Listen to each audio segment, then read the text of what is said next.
ঘুমন্ত পদযাত্রী অভিশপ্ত যাত্রার গল্প। The sleepwalking victims, Bengali horror story. অধ্যায় ১। শুরুটা নিঃশব্দে। মেদিনীপুর জেলার এক ছোট্ট গ্রাম ধনগুড়া। প্রাচীন এই গ্রাম ঘিরে রয়েছে ঘন বন, ছোট ছোট খাল এবং শতাব্দী প্রাচীন কুজো। গ্রামবাসীরা অতি সাধারণ, তবে একটা গোপন আতঙ্ক তাদের প্রতিদিনের জীবনের ছায়ার মতো জড়িয়ে আছে। গত ৫ বছরে একের পর এক মানুষ রাতের বেলা নিখোঁজ হয়ে গেছে। প্রত্যেকেই নিখোঁজ হতো গভীর রাতে, আর অবাক করা ব্যাপার, প্রত্যেকেই ঘুমিয়ে ঘুমিয়ে নিজের বাড়ি ছেড়ে চলে যেত। সকালে যখন পরিবারের লোকজন জাগত, তখন দরজাটা হালকা খোলা থাকত, আর মানুষটা উধাও। পুলিশ তদন্ত করেছে, সাধু বাবা এসেছে ঝাড়ফুঁকের জন্য, কিন্তু কিছুতেই কিছু হয়নি। গ্রামবাসীরা বলতো এটা অভিশাপ, যেটা অনেক পুরনো। অধ্যায় ২। পুরনো কুজোর গোপন কথা। গ্রামের মাঝখানে একটা ভাঙাচোরা কুজো। কারো যাওয়া বারণ। নাকি কুজোটা নাকি অভিশপ্ত।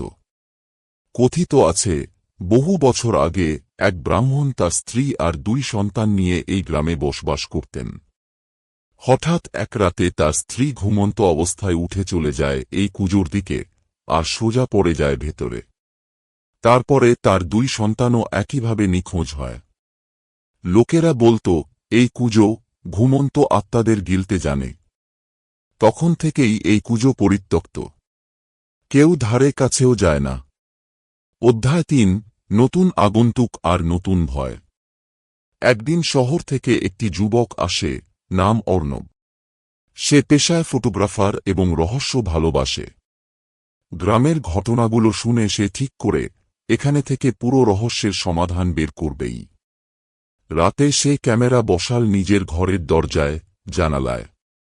এবং পরদিন যা সে ক্যামেরায় দেখল, তাতে তার রক্তহীন হয়ে গেল। একটা মেয়েকে দেখা যাচ্ছে, সে ঘুমন্ত অবস্থায় ধীরে ধীরে দরজা খুলে বেরিয়ে যাচ্ছে। সে কোন আত্মীয় না, কিন্তু সে ছিল অর্ণবের পাশের বাড়ির মেয়ে, চিত্রা। আর চিত্রা ঠিক সেই ভাঙা কুজোর দিকেই হাঁটছে, নিঃশব্দে, নিঃশ্বাস বন্ধ করে হাঁটছে, যেন কারো ডাকে সাড়া দিচ্ছে।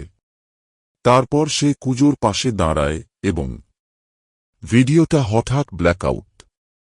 ঠিক করল এবার সে নিজেই রাত্রে জেগে থাকবে, আর যদি কেউ ঘুমিয়ে ঘুমিয়ে বেরিয়ে যায়, তবে সে তার পেছন পেছন যাবে। সেই রাতে হঠাৎ তার নিজের চোখেই ঝাপসা লাগতে লাগল।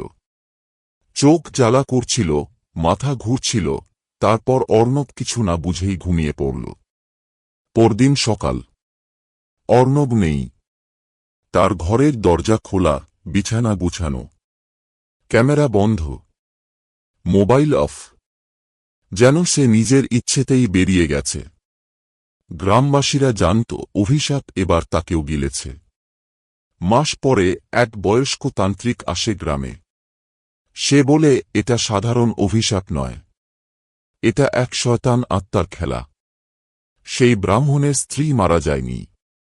সে আত্মঘাতী হয়নি, বরং তার স্বামী তাকে ঠেলে ফেলে দিয়েছিল সন্দেহ ও হিংসার বশবর্তী হয়। মৃত্যুর পর সে প্রতিশোধ নেওয়ার শপথ করে, আর তার আত্মা রূপ নেয় ঘুমন্ত আত্মাদের অধিকারকারী এক অভিশপ্ত সত্তায়। সে শুধুমাত্র ঘুমন্তদের ডাকতে পারে। যে একবার তার ডাকে সাড়া দেয়, সে আর ফিরতে পারে না।